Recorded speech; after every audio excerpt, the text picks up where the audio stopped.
All right, let's just dive right in. We are about to get into one of the most profound, maybe even unsettling questions we can ask. What if our reality isn't actually real? And no, this isn't just something out of a movie.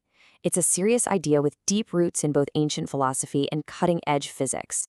So let's just put it right out there, the big question. Take a second and look around you. At the room you're in, the device you're watching this on, even your own hands.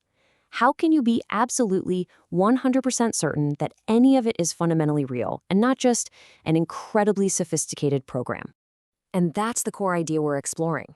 It's called the simulation hypothesis.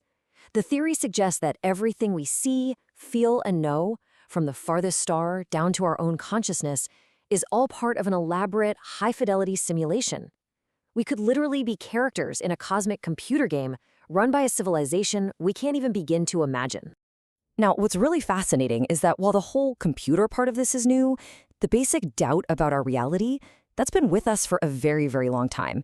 Humanity has been questioning the world we see for thousands of years. I mean, just think about it.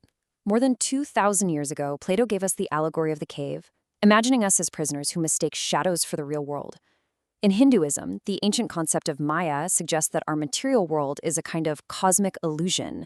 And then you jump to the 17th century, where the philosopher René Descartes asked, what if an evil demon is feeding me a completely false reality?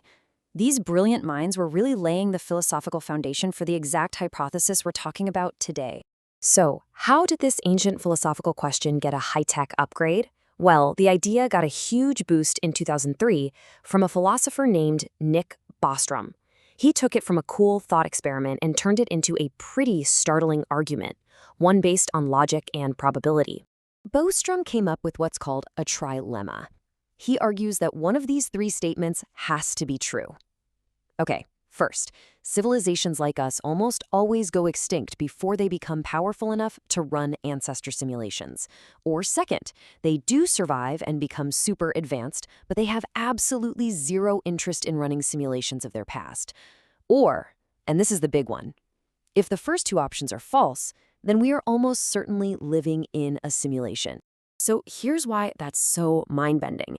If advanced civilizations can and do run these simulations, they wouldn't just run one or two.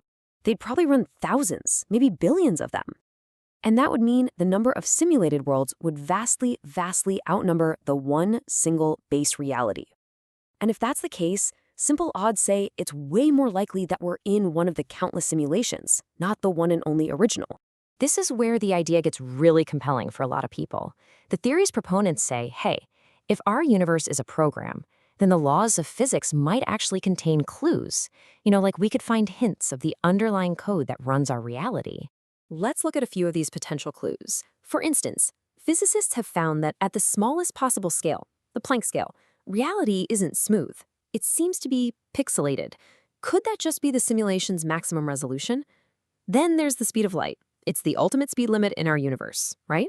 Well, maybe that's the computer's processing speed limit. And what about quantum mechanics, where particles seem to only pop into existence when we observe them?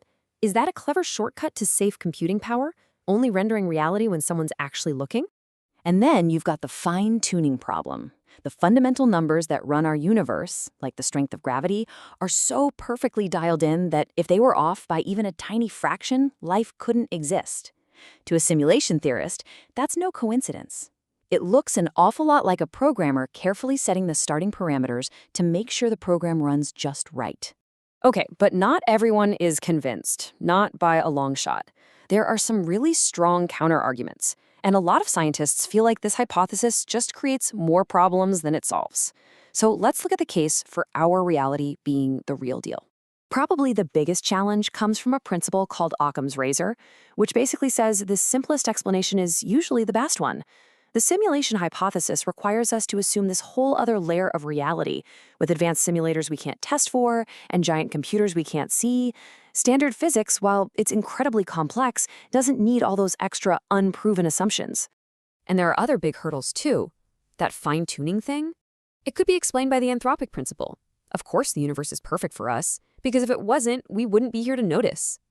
Or maybe there's a multiverse, and with infinite chances, a universe like ours was bound to pop up eventually. But maybe the most important problem for science is that the theory might be impossible to disprove. If we found a glitch, couldn't the simulators just patch it?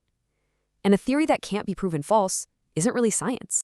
So, we've looked at the ancient ideas, the modern probabilities, the possible clues in physics, and the very serious scientific counterarguments. And that brings us right back to that one ultimate question. After going through all of this, maybe the most profound question isn't whether our reality is a simulation or not. Maybe the real question is, would it actually change anything if it were? If this reality is so perfect that it's indistinguishable from a base reality, does its origin make our lives, our love, our suffering any less real to us? And perhaps that's the real takeaway here. Whether our universe is the child of a big bang or a big computer, our consciousness is experiencing it. Our search for knowledge, our relationships, our own personal quest for purpose, all of those things are real within our frame of reference. The drive to understand is valuable, no matter what the ultimate answer turns out to be.